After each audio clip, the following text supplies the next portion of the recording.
తెలంగాణ రాష్ట్ర సాధన ఉద్యమకారుడు మాజీ ముఖ్యమంత్రి కేసీఆర్పై తప్పుడు ఆరోపణలు చేస్తూ కాళేశ్వరం కేసును సిబిఐకి అప్పగించడం పట్ల మాజీ మంత్రి ఎర్రబెల్లి దయాకర్ రావు ఆదేశాల మేరకు వరంగల్ జిల్లా వర్ధన్నపేట పట్టణ కేంద్రంలోని వరంగల్ ఖమ్మం జాతీయ రహదారిపై అంబేద్కర్ సర్కిల్ వద్ద భారీ ఎత్తున ధర్నా రాస్తారోకో నిర్వహించిన బీఆర్ఎస్ నాయకులు. ఈ సందర్భంగా వారు మాట్లాడుతూ కేసీఆర్ తెలంగాణను తీసుకువచ్చిన మహానుభావుడని, అలాంటి వ్యక్తిపై బురద జల్లే ప్రయత్నం చేస్తున్నారని, కేసీఆర్ను ముట్టుకుంటే రాష్ట్రం మొత్తం తగలబడిపోతుందని హెచ్చరించారు. ఇప్పటికైనా కాళేశ్వరం ద్వారా నీటిని విడుదల చేసి రైతులకు అందించాలని, అదేవిధంగా రైతులకు క్షమాపణలు చెప్పాలని డిమాండ్ చేశారు. ఈ కార్యక్రమంలో మండల పార్టీ అధ్యక్షుడు తూళ్ళ కుమారస్వామి, పట్టణ అధ్యక్షుడు గోధుమల మధుసూదన్, మాజీ జెడ్పీటీసీ మార్గం భిక్షపతి, మాజీ ఎంపీపీ అన్నమనేని అప్పారావు, మాజీ కార్పొరేటర్ చింతల యాదగిరి, సిల్వేరు కుమారస్వామి యాదవ్, తుమ్మల యాకయ్య, గుజ్జ గోపాలరావు, బీఆర్ఎస్ పార్టీ నాయకులు తదితరులు పాల్గొన్నారు.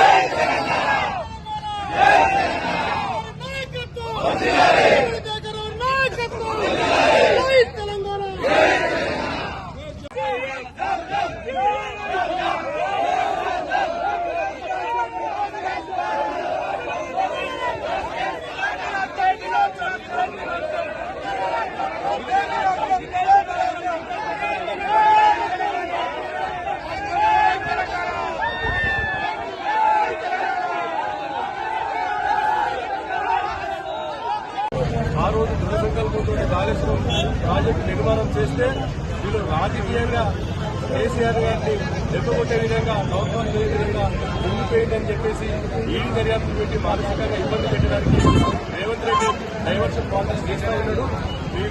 ఓష్ కమిషన్ ఇచ్చిన నివేదిక కూడా తప్పు. ఎందుకంటే దాంట్లో కూడా రాజకీయంగా ఇన్వాల్వ్ అయి చెప్పి కేసీఆర్ గారిని ఒక చెడ్డ పేరు తీసుకురావాలనే ఉద్దేశంతో కేసీఆర్ గారి మీద బట్టగాల్చి మీదేయాలని ప్రయత్నం చేస్తున్న మిస్టర్ ఖబర్దార్ రేవంత్ రెడ్డి గారు, మీరు ఎన్ని జిల్లా కార్యక్రమాలు చేసినా కూడా వారు తెలంగాణ రాష్ట్రాన్ని సాధించిన జాతిపిత కాబట్టి ఆయన మీలాంటి ఎంతమంది మాట్లాడినా సూర్యుడి మీద ఉపేసే విధంగా ఉంటారు. కాబట్టి ఇప్పటికైనా ఖబర్దార్ రేవంత్ రెడ్డి గారు చిల్లర చిలిపి చేస్తున్న మానుకొని కేసీఆర్ గారికి మా బేషరతుగా క్షమాపణ చెప్పాలి. ఎందుకంటే ఆయన వయసులో పెద్దవాడు, ఆయన నీకు రాజకీయ గురువు. ఇలా తెలంగాణకు కాళేశ్వరం అనేది ఒక గుండెకాయ లాంటిది. ప్రజలకు నిరంతరమైన రైతులకు కరెంట్ ఇస్తున్నాడు, నీళ్లు ఇస్తున్నాడు. మీకు చాతగానే దద్దమ్మ నువ్వు ఇలా యూరియా కూడా ఒక రైతులకు పరిస్థితి ఉన్నది. కాబట్టి ఇలా యూరియా కోసము చెప్పులు పెట్టి ఇలా రైతులు నిరంతరంగా పడిగాల్పు కాలుస్తూ ఉన్నారు.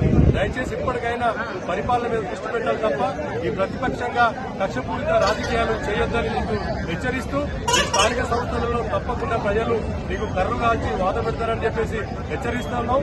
ఇప్పటికైనా నువ్వు చేసిన పొరపాట్లు తప్పుగా భావించుకొని ఆ కమిషన్ రద్దు చేసి ఆ ఈడీ కమిషన్ కూడా ఉపసంహరించుకోవాలని కోరుకుంటూ, తెలంగాణ రాష్ట్రంగా కేసీఆర్ గారిని ముట్టుకుంటే ఇవాళ సిబిసిఐడి కానీ కేసీఆర్ గారిని ఏ రకంగా మీరు ఇబ్బంది పెట్టడానికి ప్రయత్నం చేస్తే తెలంగాణ రాష్ట్రం ఒక అగ్నిగుండంగా మారుతుంది. ఇప్పుడు ఉడికించుకుంటా గెలవాల్సిన రోజులు కూడా దగ్గర ఉన్నాయని చెప్పేసి డిమాండ్ చేస్తా ఉన్నాం. దయచేసి చిల్లర చేస్తూ మారుకోవాలని చెప్పేసి తెలంగాణ బీఆర్ఎస్ పార్టీ పక్షాన ఉత్తరపేట నియోజకవర్గం ఇవాళ ఎర్రబెల్లి దయాకర్ రావు గారి ఆదేశాల మేరకే ఈ కార్యక్రమం చేపట్టాం. కాబట్టి ఖబర్దార్ రేవంత్ రెడ్డి గారు చిలిపి చేస్తూ మానుకొని బేషరతుగా కేసీఆర్ గారికి క్షమాపణ చెప్పి అది ఏదైతే ఈడీ సిబిసిఐడి ఉందో ఆ కేసును ఉపసంహరించుకోవాలని మేము బీఆర్ఎస్ పార్టీ పక్షాన డిమాండ్ చేస్తా ఉన్నాం.